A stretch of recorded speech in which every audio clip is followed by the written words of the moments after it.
चार लाइन भूमिका से भाव हो। मामा जंगी बहादुर वतन के दीवाने सरहद पे गर्दन कटाते रहेंगे, भारत का सम्मान जाने न पाए, मर कर के गौरव बढ़ाते रहेंगे, प्राणों की बाजी लगा करके नाहर हंस के जवानी लुटाते रहेंगे, संतोष सीने में उनको लगा करी हरदम विजय गीत गाते रहेंगे।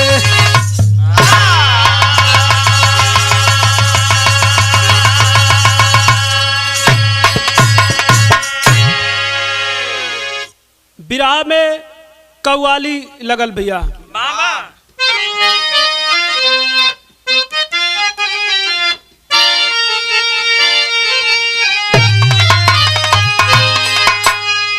एक हमरे संतोष भैया विजय लाल उस्ताद अपने जवानी में बड़ा हुमच के बोले, कैसे?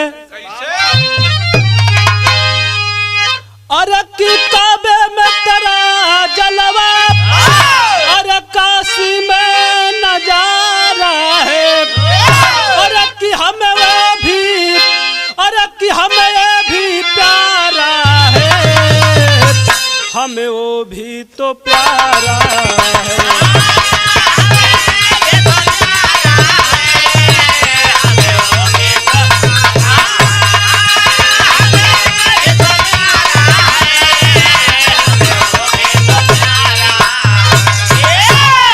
विराह में कवि जी भाव लिखलन का, अरे कि खूनों से, अरे कि खूनों से सनियारो फौजी की जवानी है,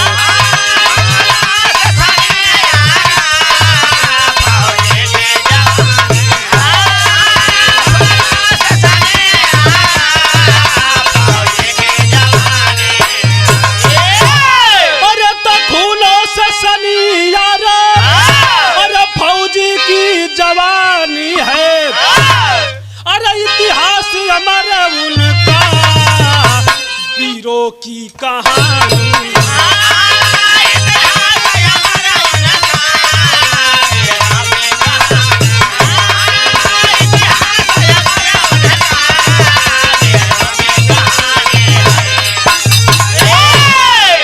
यही से शहर में कहानी शुरुआत हो गई।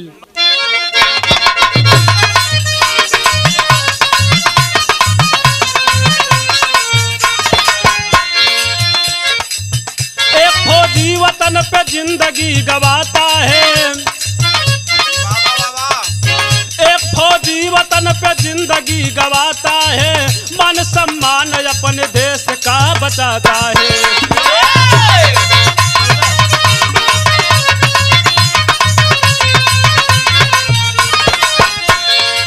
धन है माता पिता,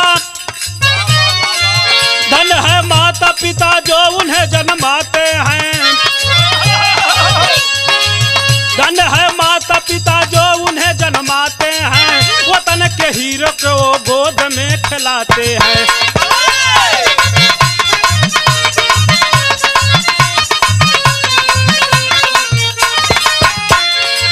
जिला बस्ती में ग्राम खिसई पंडित खास जहां, जिला बस्ती में ग्राम खिसई पंडित खास जहां, किसान विश्वनाथ यादव का निवास वहां।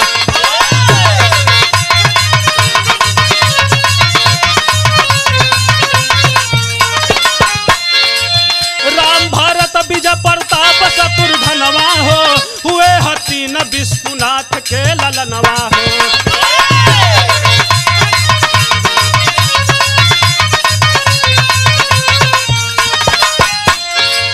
माता रामपति के मगन आज मनवा हो, माता रामपति के मगन आज मनवा हो, विजय प्रताप हुआ वीर नौजवानवा हो।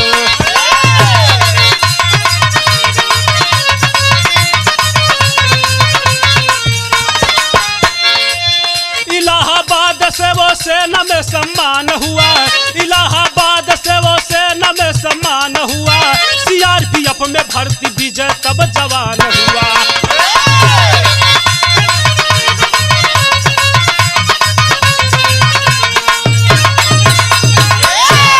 ए बाबू कहानी के रउआ समझ ली।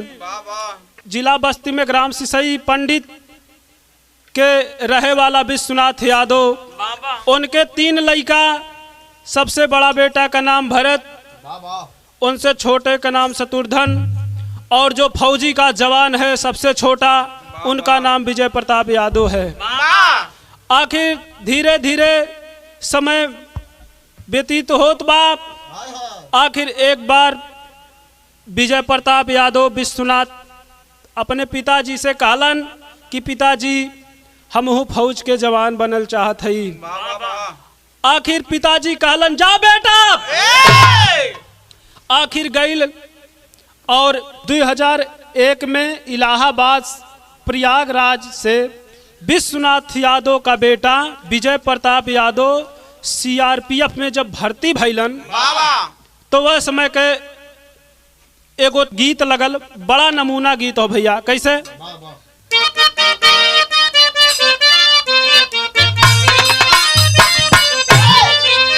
गीत वह बा संतोष भैया। अरे कि पियावा, अरे कि पियावा बसेला रायमुनवा, देखिल सपनवा ए नाना दी।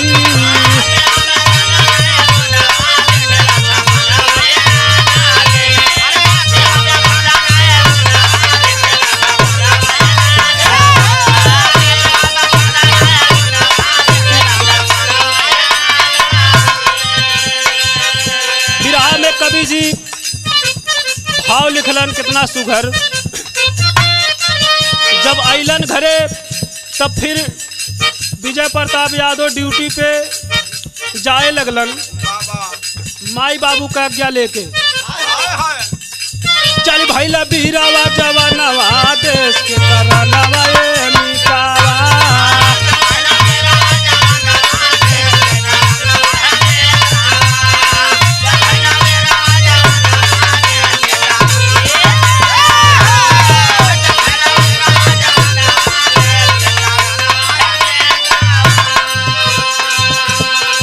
चढ़ली जवानी सोहवर दीप तनावा,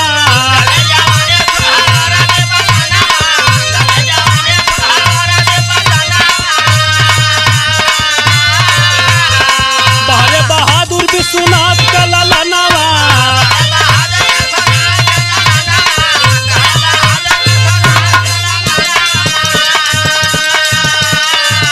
अरे सेवा बदे ए भैया, सेवा बदे हाजिर बापरा नवा, देश के करनवा ए मिटावा।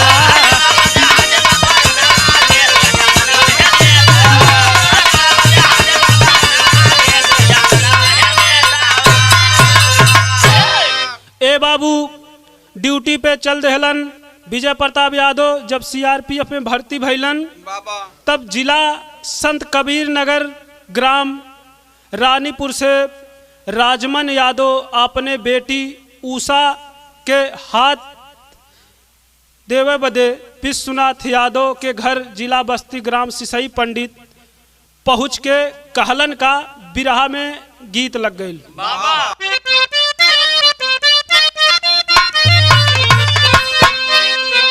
एक माता बहन लोग बड़ा प्रेम से गावेली कि कहवा से आवेला बाबा का तितिलावा हो।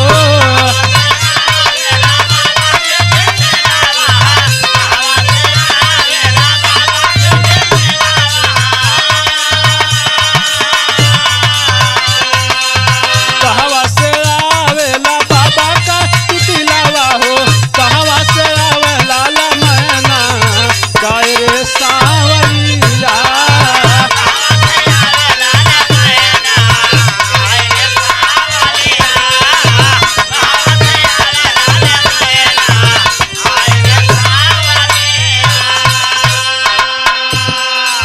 राजमन यादव यानी कि विजय प्रताप यादव बाबूजी से कहा था विजय प्रताप बट तोहर दुलरुआ हो।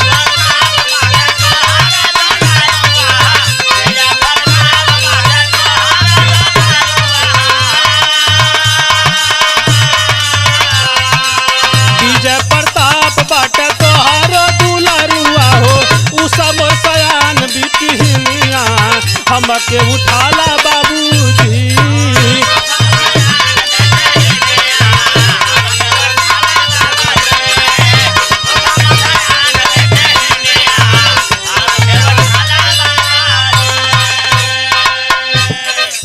दो 2003 रहल जेठ का महीना हो।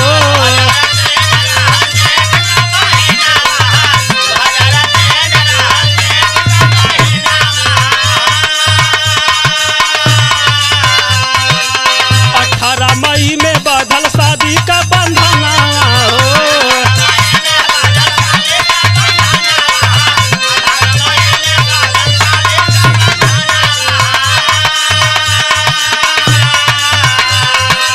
2003 रहल जेठ का महीना हो। 18 मई के बदल शादी का बंधना हो। उषा अइली बन के दुल्हनिया, उषा अइली बन के दुल्हनिया, राम के बनाला बाबूजी।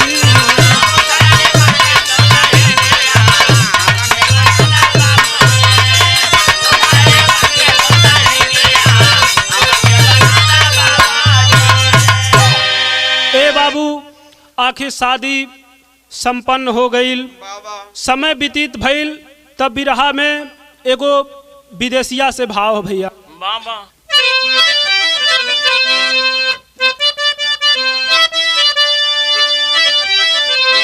अरे खुशी के सवनावा में अरे झूमत बाट मनावा हो।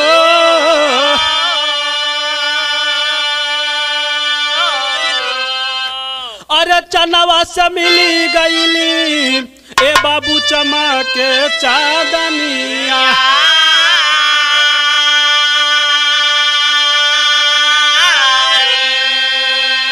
खुश बाटे दोनों प्राणी चमकेला जिंदगानी।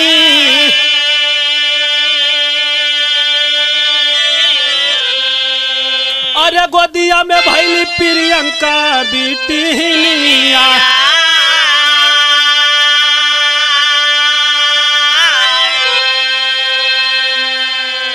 विजय प्रताप यादव बीजापुर दत्तवाड़ा में ड्यूटी करत रहा।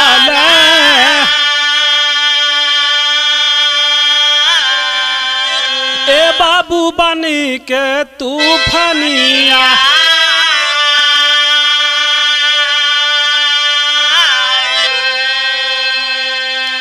एतने में चक्रव्यूह नक्सली रचाई दिहल।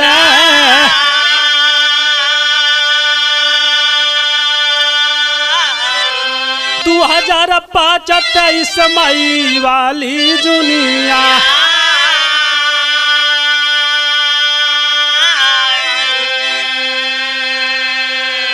ए बाबू आखिर उषा एगो बेटी के जन्म देहली और नक्सलवादी में लड़ाई छिड़ गई।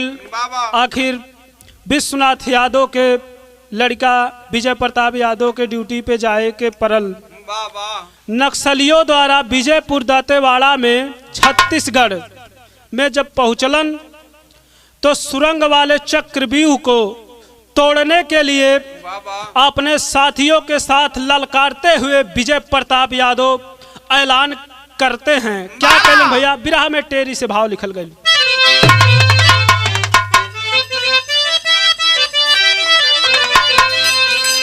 एके हमरे संतोष भैया गावेलिन कि अरे मोरे राम जवानी बन के सोलो चल पड़ी सवरी।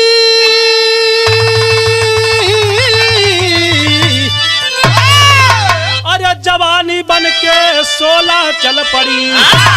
खबर जियते कैसे झुकी हिंद का पानी पानी पानी पानी। बिरहा में चौक लगल।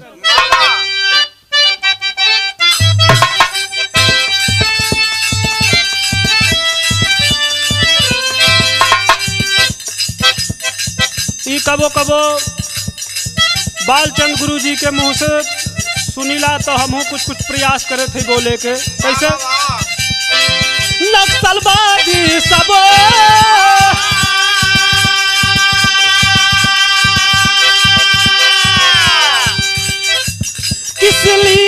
घात लगा के करें तूफान।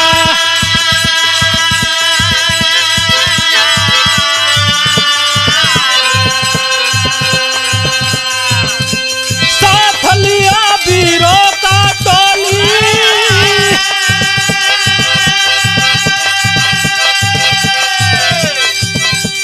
पहुंच गया वह विजय जवान।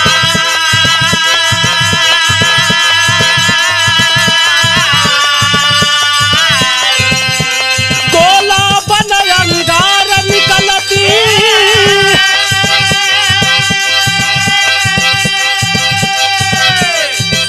अरे दूनो दल में भइल भिड़ा।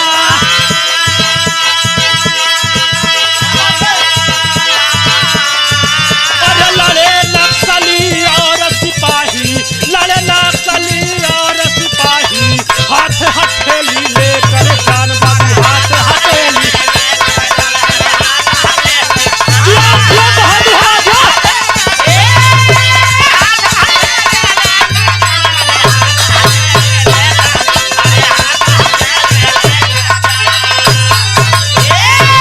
ए बाबू लड़ाई छिड़ गई, तब बिरहा में चौलरिया से भाव लगल।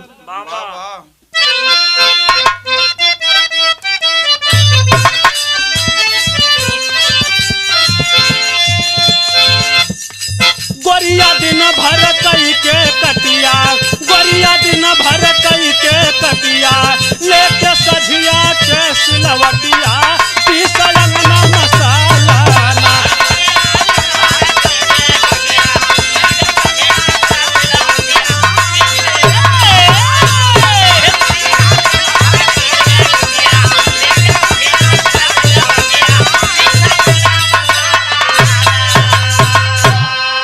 बिरहा में भाव हो, अरे बस्ती वाला शेर जवानवा, बस्ती वाला शेर जवानवा, नाहर विजय वीर मर्दनवा, लड़ता भारत रत्नवा ना।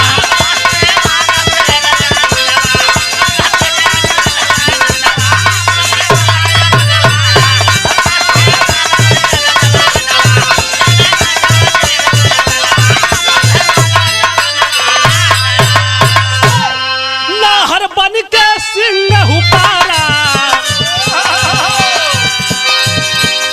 नाहर बन के सिंह हुकारा, रण में सात आतंकी मारा।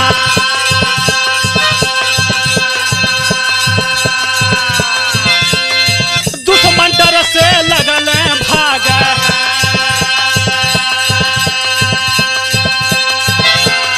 दुश्मन डर से लगल भाग, मीराबाया जब बढ़ल बायागे, तबल लागल बगोली सिनवा, तबल लागल बगोली सिनवा, रंगैया लोहू में बदनवा, उड़ी गईले सुगनवा ना।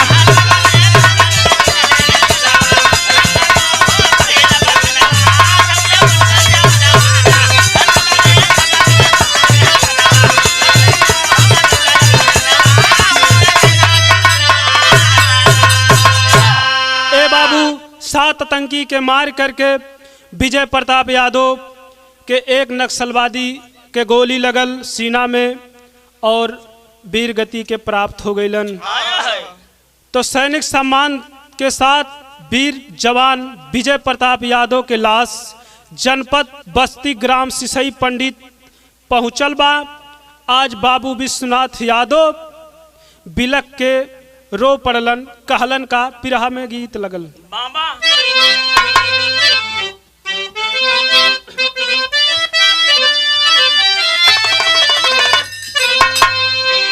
अरे बाबू दरोगा जी, अरे कवने गुनहिया बनहला पियो मोर। बाकी भाव में बतावे के बाद आखिर विश्वनाथ यादव रोवत हवन कि हमारे हिरवा के, कि हमारे हिरवा के, अरे कवन कसैया मरल सयालर परान, हमारे हिरवा के।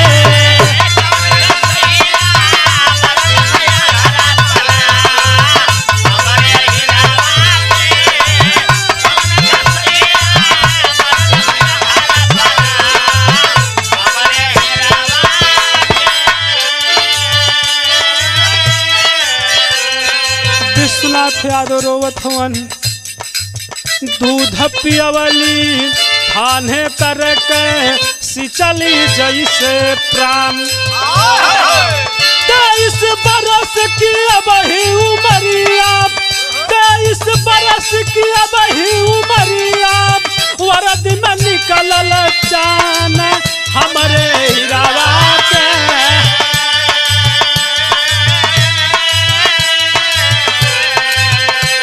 कि हमारे हिरावा के कवन विधाता बनल काल सम्मान हमारे हिरावा के।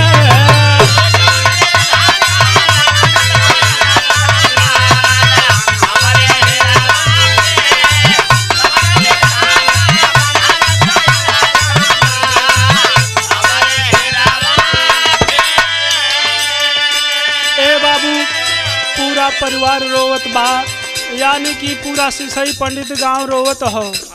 तब बिराह में फिर भैया को तर्ज लग गई।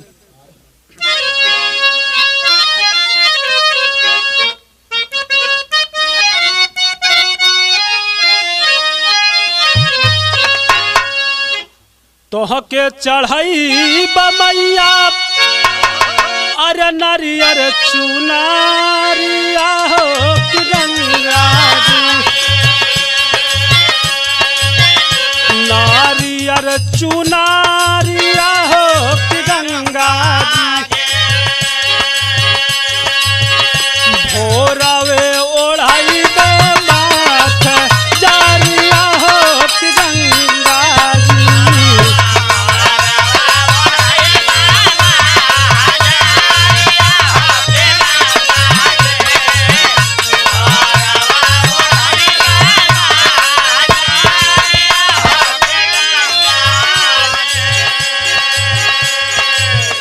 आखिर माई रोवत है विश्वनाथ यादव के लसिया पकड़ के। ए बाबू रोवली मातारी, रोवली मातारी आजा तड़पला पर नवा सुगनवा हमारे। तड़पला पर नवा हो सुगनवा हमारे। कहवा गईला देशवा के तरानवा हो सुगनवा हमारे।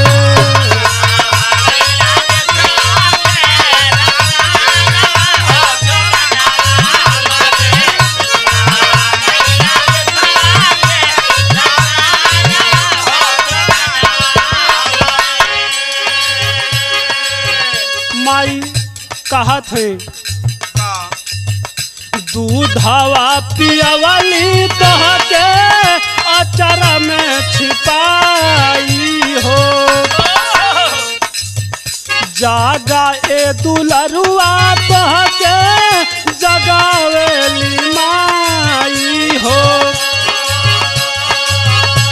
कैसे भूलाई है हमारे गोदिया के रतनवा हो सुगनवा हमारे। कैसे भूलई है हमारे गोदिया के रतनवा हो सुगनवा हमारे। छाती फाटे हो गईले सपनवा हो सुगनवा हमारे।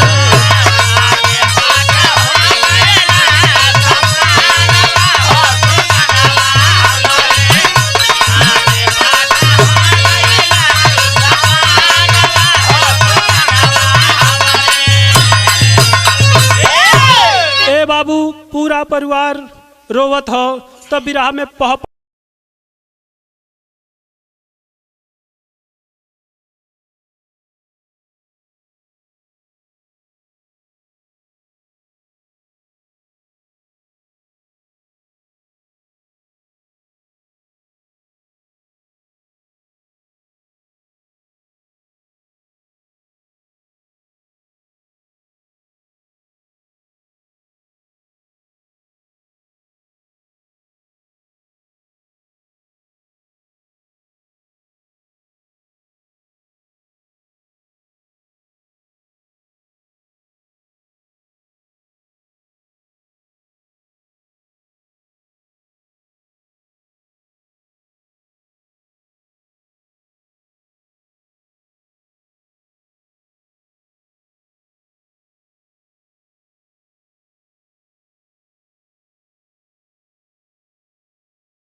आला से भाव हो।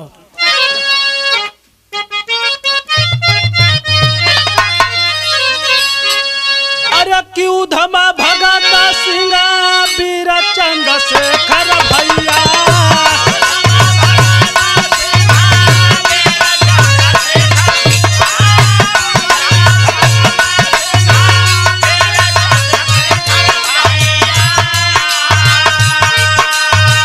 देशवा के लिए होई गइल बलिदान,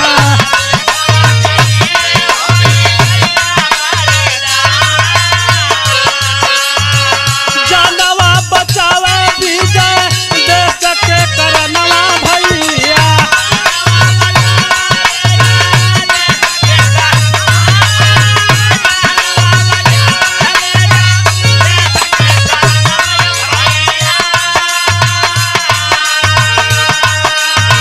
हरदम याद करी उनके हिंदुस्तान,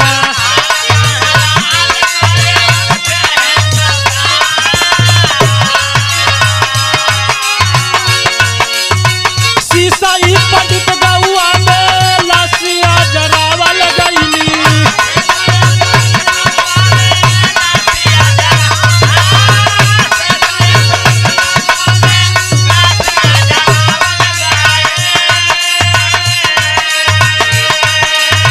बीरवा के मिलल पूरा सैनिक सम्मान,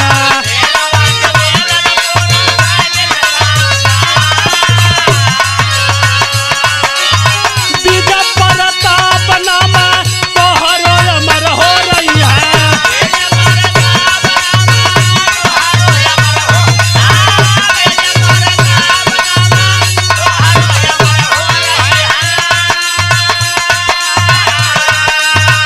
उमड़ल जवान नारा विजय समान,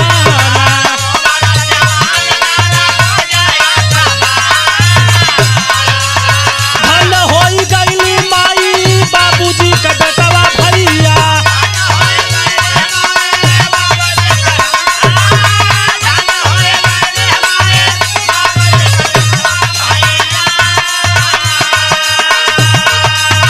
भैल उषा देवी के से भुरवा हो महाना,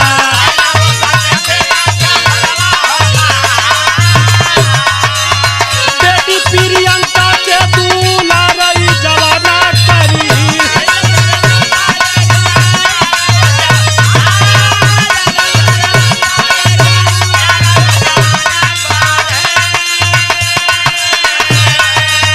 बाबा जेकर देशवा पे हो गईले कुर्बाना,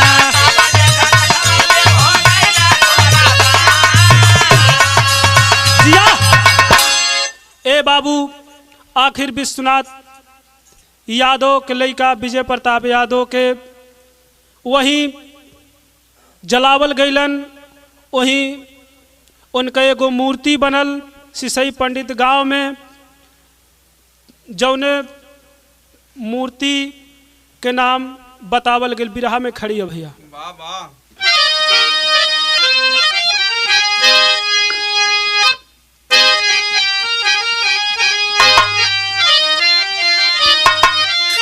बिरहा में खड़ी से भाव हो वाह वाह वाह। कि जबले चमकत सूरज और चांद रही है, तबले विजय प्रताप यादव का नाम रही है,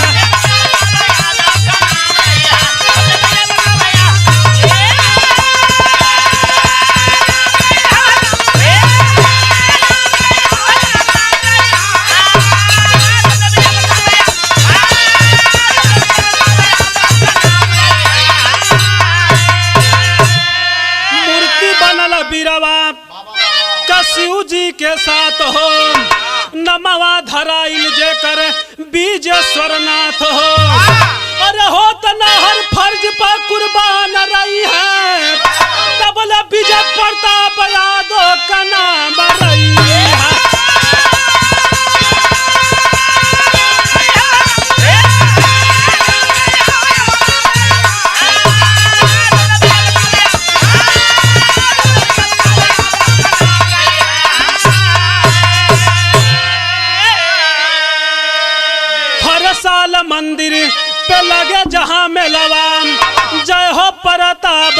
सब प्रेम से कहेला। अरे युग युग ले हो त गुणगान रही है, तबल विजय प्रताप यादव का नाम रही है।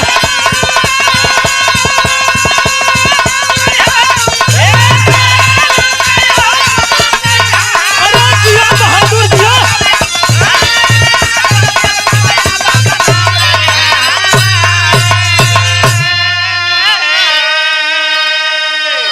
उस विजय प्रताप यादव को हम भोजपुरी लोकगीत बिरहा गायक अमरनाथ यादव सशक्त नमन करते हुए बिरहा के आखिरी लाइन में कहनाम हो। अब गुरु बिहारी गुरु गणेश ना वीर हुए खामोश।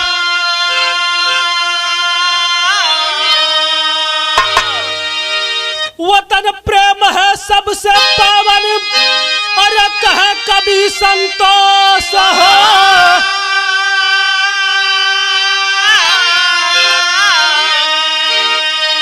जवानी बन के 16 चल पड़ी, जवानी बन के 16 चल पड़ी। अमरनाथ संतोष लाल पे दया करे बम भोला। जवानी बन के 16 चल पड़ी।